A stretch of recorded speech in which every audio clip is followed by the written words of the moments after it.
दोस्तों, हमारी धरती लगभग 4.5 बिलियन साल पुरानी है और अनुमान है कि यहाँ जीवन की उत्पत्ति शुरुआती 1 बिलियन सालों में ही हो गई थी। अभी तक ज्ञात ब्रह्मांड में हमारी धरती ही एकमात्र ऐसी जगह है जहाँ इंसानों के रूप में इंटेलिजेंट लाइफ मौजूद है। इसके विपरीत हमारा ब्रह्मांड, जो कि 13 बिलियन साल पुराना है और करीब 93 बिलियन लाइट ईयर्स के विशाल क्षेत्र में फैला हुआ है, वहाँ अभी तक हमें जीवन के कोई सबूत नहीं मिले हैं, जो कि काफी अजीब है। अगर हमारे आकाश गंगा मिल्की वे में कोई एलियन सभ्यता हम इंसानों से केवल कुछ लाख सालों पहले ही अस्तित्व में आई होगी, तो वर्तमान समय में वो टाइप 2 या टाइप 3 सिविलाइजेशन बन चुकी होगी, जो कि डायसन स्फीयर जैसे विशाल मेगा स्ट्रक्चर का निर्माण करने में सक्षम होंगे और वार्प ड्राइव जैसी टेक्नोलॉजीज का उपयोग कर इंटरस्टेलर ट्रैवल करने में महारत हासिल कर चुके होंगे।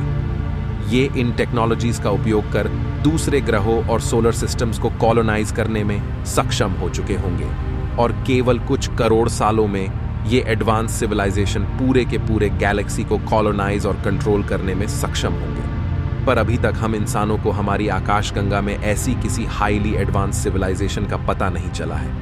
न अभी तक हमें उनका कोई मैसेज मिला है, न ही उनके द्वारा निर्माण किए गए किसी प्रोब या मेगा स्ट्रक्चर का पता चला है। ऐसे में खगोल वैज्ञानिक एनरिको फर्मी का सवाल यह था कि आखिर सभी कहाँ हैं। इसे ही फर्मी पैराडॉक्स के नाम से जाना जाता है। समय के साथ कई महान वैज्ञानिकों ने फर्मी के इस सवाल का जवाब ढूंढने के लिए कई हाइपोथेसिस दिए, जिनके बारे में आज हम इस वीडियो में चर्चा करेंगे। हम ब्रह्मांड में मौजूद इंटेलिजेंट लाइफ को 3 कैटेगरीज में बांट सकते हैं, जिसमें पहला है टाइप 1 सिविलाइजेशन। यह सिविलाइजेशन अपने ग्रह पर मौजूद सारी एनर्जी को एक्सेस और हार्नेस करने में सक्षम होगा। वर्तमान समय में हम इंसान इस स्केल में 0.73 पर है और हम आने वाले कुछ सैकड़ों सालों में टाइप 1 सिविलाइजेशन बन जाएंगे। जिसके बाद आता है टाइप 2 सिविलाइजेशन। ये सिविलाइजेशन अपने तारे से निकलने वाली सारी एनर्जी को हार्नेस करने और अपने पूरे सोलर सिस्टम को कंट्रोल करने में सक्षम होंगे। ये एडवांस स्पीसीज अपने तारे की एनर्जी को हार्नेस करने के लिए डायसन स्फीयर और डायसन रिंग जैसे विशाल एलियन मेगा स्ट्रक्चर्स का उपयोग करेंगे। उसके बाद आता है टाइप 3 सिविलाइजेशन। यह सिविलाइजेशन अपने पूरे गैलेक्सी को कंट्रोल करने में सक्षम होगा। ये न सिर्फ अपने पूरे आकाश गंगा के एनर्जी को हार्नेस कर सकेंगे, साथ ही ये पूरे के पूरे गैलेक्सी को कॉलोनाइज करने में सक्षम होंगे। टाइप 3 सिविलाइजेशन हम इंसानों के लिए किसी गॉड लाइक एंटिटी से कम नहीं है। सन 1950 में एक दिन एनरिको फर्मी मेक्सिको में मौजूद लॉस एलामोस नेशनल लैबोरेटरी में अपने कॉलीग्स के साथ लंच कर रहे थे और इसी दौरान उनके दोस्तों और उनके बीच एलियन लाइफ यानी एक्स्ट्रा टेरेस्ट्रियल लाइफ के एग्जिस्टेंस को लेकर काफी गर्म चर्चा हो रही थी, जहां वो इस बात पे चर्चा कर रहे थे कि अगर इस ब्रह्मांड में हमारे धरती के अलावा कहीं और जीवन मौजूद है तो आखिर वो कहाँ है। उनका तर्क था कि हमारी यह विशाल आकाश गंगा, जो कि करीब 1 लाख लाइट ईयर्स के विशाल क्षेत्र में फैली हुई है, यहाँ कई बिलियन स्टार्स मौजूद हैं और उनका चक्कर हमारे धरती की तरह ही कई ट्रिलियन प्लैनेट्स लगा रहे हैं। ऐसे में इनमें से किसी न किसी ग्रह पर जीवन जरूर पनपा होगा। हमारे ब्रह्मांड की उम्र को देखते हुए इन प्लैनेट्स पर जीवन को इवॉल्व होने में कई बिलियन सालों का समय मिल गया होगा, जो कि समय के साथ काफी एडवांस इंटेलिजेंट सिविलाइजेशन बन चुके होंगे, जो दूसरे ग्रहों, सोलर सिस्टम्स और अपने पूरे गैलेक्सी को कॉलोनाइज और कंट्रोल करने में महारत हासिल कर चुके होंगे। पर हमारे धरती पर अभी तक कोई भी एलियन मैसेज या किसी प्रकार का एलियन स्पेसशिप नहीं पहुंचा है। ऐसे में फर्मी का प्रश्न था कि वेयर इज एवरीबॉडी, आखिर सभी कहाँ हैं। समय के साथ कई महान वैज्ञानिकों ने फर्मी के इस प्रश्न का जवाब ढूंढने की कोशिश की, जिसके अंतर्गत उन्होंने कई तरह के हाइपोथेसिस यानी असम्पशंस दिए, जो कि फर्मी के प्रश्न का जवाब हो सकते हैं। मुख्य रूप से ये हाइपोथेसिस हमारे ब्रह्मांड में लाइफ को इवॉल्व होने से और इंटेलिजेंट लाइफ को इस विशाल ब्रह्मांड में फैलने से रोकते हैं। ऐसे में आज हम ऐसे ही कुछ मजेदार और रोचक हाइपोथेसिस के बारे में चर्चा करेंगे। Great filter theory. इस थ्योरी के अनुसार हमारे इस विशाल ब्रह्मांड में एक तरह का ग्रेट फिल्टर मौजूद है। जिसकी वजह से लाइफ फॉर्म्स एक इंटेलिजेंट स्पीसीज बनने से पहले ही कुछ न कुछ कारणवश एक्सटिंक्ट हो जाते हैं। इसके अनुसार हमारे ब्रह्मांड में कई ऐसे प्लैनेट्स मौजूद हैं जो अपने तारे के हैबिटेबल जोन में मौजूद है, जो कि किसी प्रकार के जीवन के पनपने के लिए अनुकूल है। यहाँ जीवन पनपता है, पर किसी कारण से आए विशाल मास एक्सटिंक्शंस की वजह से उस प्लैनेट पर जीवन का अंत हो जाता है। इन मास एक्सटिंक्शन का कारण climate change, gamma ray bursts, asteroids impact, volcanoes या आइस एज हो सकता है। ये मास एक्सटिंक्शन या तो जीवन की शुरुआत यानी माइक्रोबायल फेज में हो जाता है, या फिर इंटेलिजेंट स्पीशीज बनने से पहले, जो आखिरकार इस लाइफ फॉर्म को हम इंसानों की तरह इंटेलिजेंट स्पीशीज बनने से रोक देता है। उदाहरण के लिए हमारे धरती के केवल 500 मिलियन सालों के इतिहास में 5 बार भयानक मास एक्सटिंक्शंस आ चुके हैं, जिसने उस समय मौजूद 70 से 90% जीवों और पेड़ पौधों की प्रजातियों को विलुप्त कर दिया था। ऐसे में हम इंसान बेहद ही खुशनसीब हैं। हमारे एवोल्यूशन के बाद अभी तक कोई भयानक मास एक्सटिंक्शन नहीं आया है। Rare earth hypothesis. इस थियोरी के अनुसार हमारे इस विशाल ब्रह्मांड में हमारी पृथ्वी की तरह हैबिटेबल प्लैनेट्स बहुत रेयर है और केवल कुछ गिने चुने प्लैनेट्स पर ही धरती की तरह जीवन पनप पाता है। इसके अनुसार किसी भी ग्रह पर जीवन के पनपने के लिए 3 मुख्य इंग्रेडिएंट्स का होना जरूरी है, जो है लिक्विड वाटर, एनर्जी और ऑर्गेनिक मॉलिक्यूल्स। हैबिटेबल जोन में मौजूद प्लैनेट्स पर लिक्विड वाटर और पर्याप्त रूप में एनर्जी मौजूद होती है, जो कि जीवन के पनपने के लिए काफी महत्वपूर्ण होती है। पर इन 3 इंग्रेडिएंट्स का किसी ग्रह पर मौजूद होना भी लाइफ की गारंटी नहीं होता। कई और ऐसे फैक्टर्स हैं जो जीवन के एवोल्यूशन को इफेक्ट करते हैं, जैसे उस प्लैनेट के तारे की stability, gamma ray bursts, gravity, atmosphere, planetary collisions आदि। उदाहरण के लिए वीनस और मार्स को लेते हैं। ये दोनों ग्रह हमारे तारे के हैबिटेबल जोन के आउटर और इनर रीजन में मौजूद है। यहाँ थ्योरी के अनुसार किसी न किसी प्रकार का जीवन जरूर मौजूद होना चाहिए, पर वीनस ग्रह एक लिविंग हेल है, जहाँ बेहद थिक एटमॉस्फेयर मौजूद है, जो कि हमारे सौरमंडल का सबसे गर्म ग्रह है। वही मार्स ग्रह पर कोई एटमॉस्फेयर ही मौजूद नहीं है और यहाँ का टेम्परेचर माइनस में चला जाता है। Aestivation hypothesis. इस थ्योरी के अनुसार हमारे इस विशाल ब्रह्मांड में जीवन हमारी धरती से भी कई बिलियन सालों पहले पनप चुका है और हाईली एडवांस एलियंस का अस्तित्व मौजूद है, पर वर्तमान समय में वो एक तरह के हाइबरनेशन या रेस्टिंग कंडीशन में मौजूद है। इसके अनुसार हमारी ब्रह्मांड की उम्र करीब 13.8 बिलियन ईयर्स है और हमारी धरती पर जीवन केवल 4 बिलियन साल पुराना है। ऐसे में हमारी धरती से पहले इन 10 बिलियन सालों के दौरान कहीं न कहीं जीवन जरूर पनपा होगा। यह सभ्यता हमारे यूनिवर्स के काफी अर्ली स्टेज में पनपी होगी, जहां गैलेक्सीज अपना रूप ले रही थी। ऐसे में यह इंटेलिजेंट सभ्यता हमारे धरती पर मौजूद जीवन से कहीं ज्यादा एडवांस होगी, जो कि दूसरे सोलर सिस्टम्स को कंट्रोल करने और गैलेक्सीज को कॉलोनाइज करने में सक्षम होगी। पर धरती पर मौजूद इंसानों की तरह ही यूनिवर्स के अर्ली स्टेज में इवॉल्व हुई यह सिविलाइजेशन इस विशाल ब्रह्मांड में बेहद ही अकेली होगी, जहां उनसे बात करने वाला कोई मौजूद नहीं होगा, या शायद वो हमारे यूनिवर्स के एक सही कंडीशन में आने के इंतजार में एक तरह के डीप स्लीप या कहे लंबे हाइबरनेशन में चले गए होंगे, और जब कंडीशन उनके अनुकूल होगा और उनसे बात करने लायक सभ्यताएं ब्रह्मांड में पनप चुकी होंगी, तब वो अपने इस डीप स्लीप से उठेंगे। बर्सकर हाइपोथेसिस। इस थ्योरी के अनुसार हमारे इस विशाल ब्रह्मांड में धरती से परे कई ग्रहों पर जीवन पनपा था, पर सेल्फ रेप्लिकेटिंग किलर रोबोट्स ने इन एडवांस स्पीशीज का खात्मा कर दिया।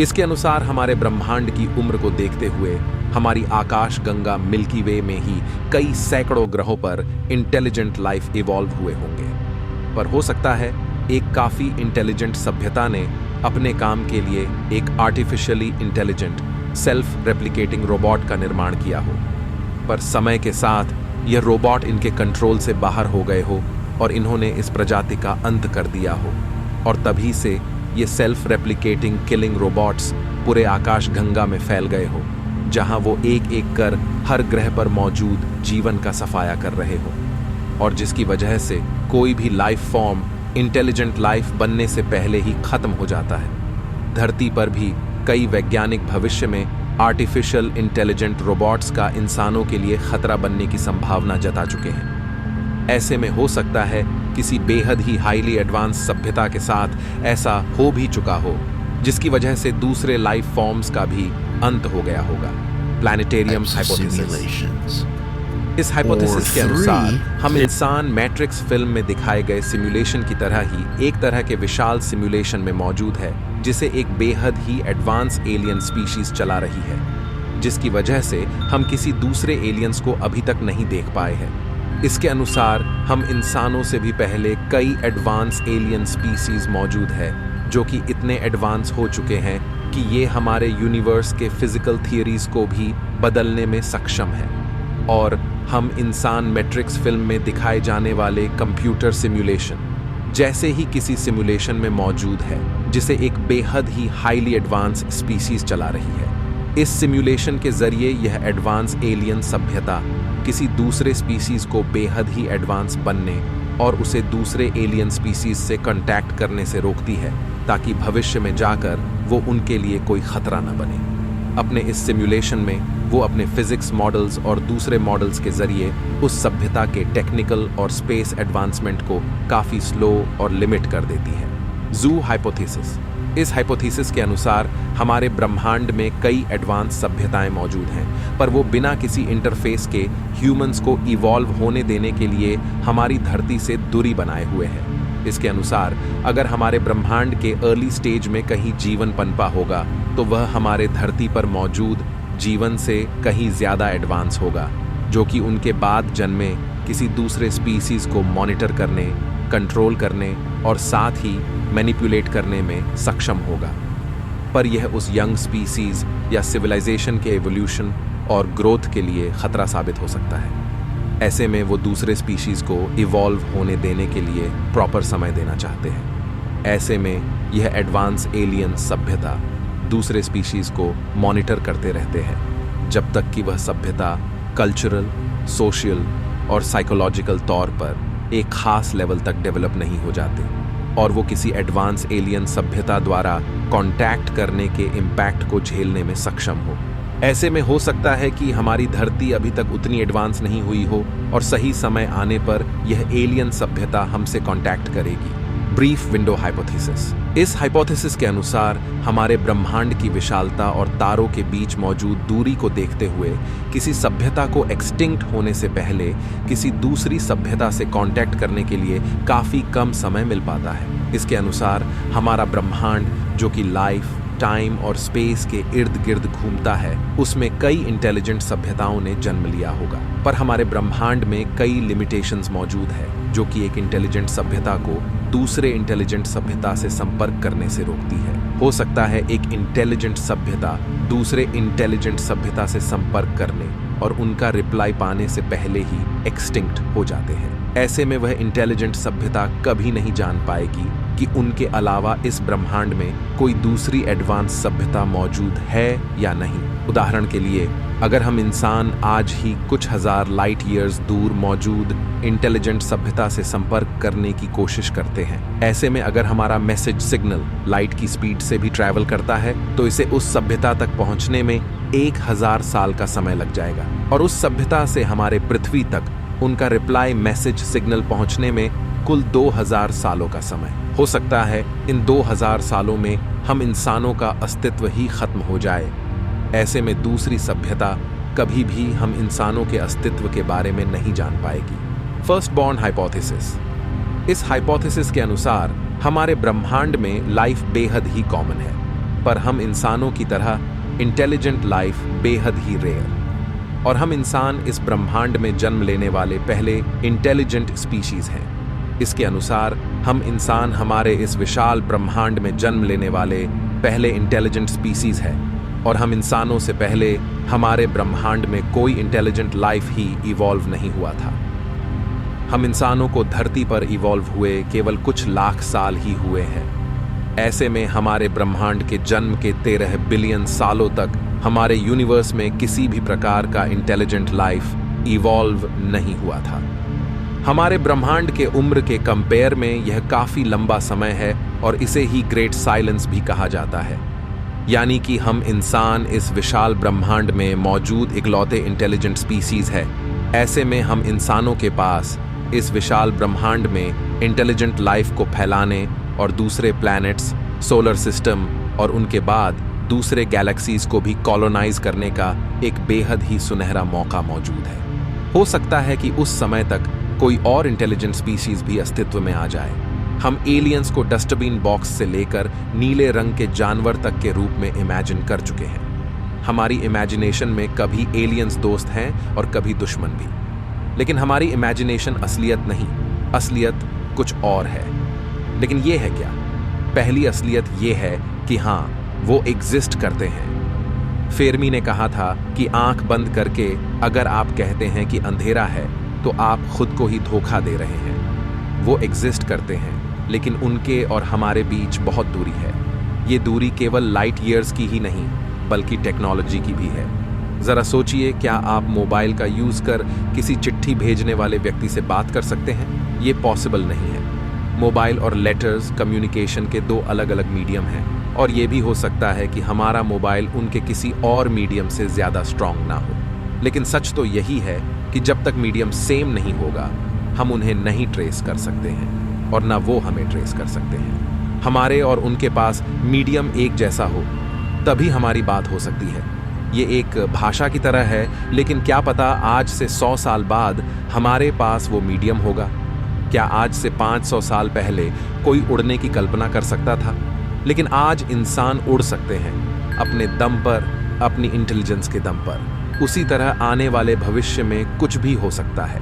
हम डायनासोर की तरह सिर्फ इतिहास का पन्ना बनकर भी रह सकते हैं, और यह भी हो सकता है कि हम ये जान लें कि हम दुनिया में एग्जिस्ट करने वाले इकलौते इंटेलिजेंट स्पीसीज हैं। भविष्य में हमें बस फर्मी के सवाल का जवाब ढूंढना है कि आखिर वो कहाँ हैं, इस उम्मीद के साथ कि हाँ वो हैं। वीडियो को अंत तक देखने के लिए आपका बहुत बहुत धन्यवाद। वेयर आर दे का जवाब आपके हिसाब से क्या हो सकता है, हमें नीचे कमेंट करके जरूर बताएं।